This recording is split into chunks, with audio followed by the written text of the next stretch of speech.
Right, Shaun, over to you then. Yeah, thank you. Thanks for inviting me back. The first poem, this is a new poem. When I've been reading at the local Wigan open mic, one of my friends, Maria, she's hard of hearing, and she's always, and I didn't realise till I'd kind of read a lot of my poems. She said, "You talk really fast, and I can't understand when I'm looking at your lips what you're always saying." So I wrote this. It's just called "I Can't Tell." In this COVID-induced hell, if confused at a smell, would it be sour lemons? Would it know that these lazy lips are my special keys? My please, say what you mean properly, don't tease. A first stop, showing me warmth, intrinsic primal indicators, near dissipators. And each time you wear the mask, I'm afraid to ask.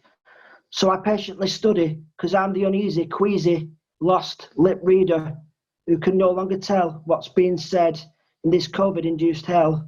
Semi-Fredo safety, cut all signals from my world. Thank you.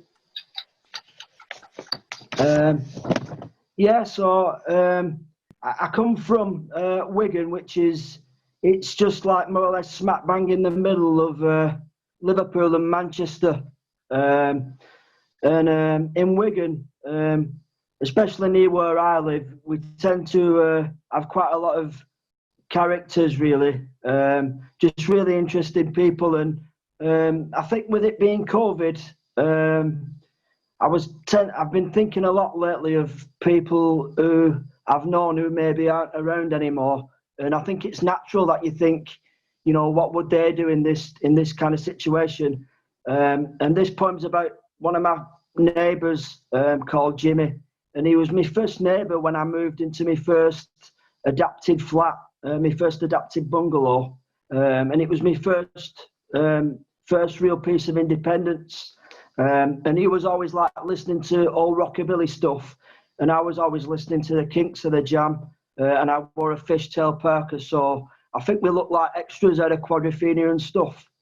But he was a really nice bloke, and when he wasn't bladdered and knocking on my door instead of his own, he always told really interesting stories.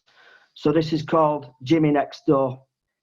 The first time I lived alone was at 127, but now my neighbour, Jimmy Elvis Hughes, picks from a jukebox in Rockabilly Heaven. Another character whose life was told from a bar stool, used to drink with my granddad, the last of the old school. I saw the dye run off his hair in the hope that nobody could tell. Just stood there in the rain at the wrong door. Now that's Heartbreak Hotel. Then, of course, there was your girlfriend, Scouse Lil, one eye facing east and the other in a caravan somewhere near Rill. She'd always mumble, "Aye, Jimmy, you're always talking shit," but you never heard that, not one little bit. Just always stumble on, never giving up the ghost. The smell of revival is only one thing, a cowboy breakfast of beans on toast. And every time I heard Love Me Tender, I put on Beat Surrender, thinking living characters are better than any you can find on a book cover. The gap meant nothing, we respected and sort of needed each other. You always made me wonder just who's the fool. So long as you're happy and life don't treat you cruel.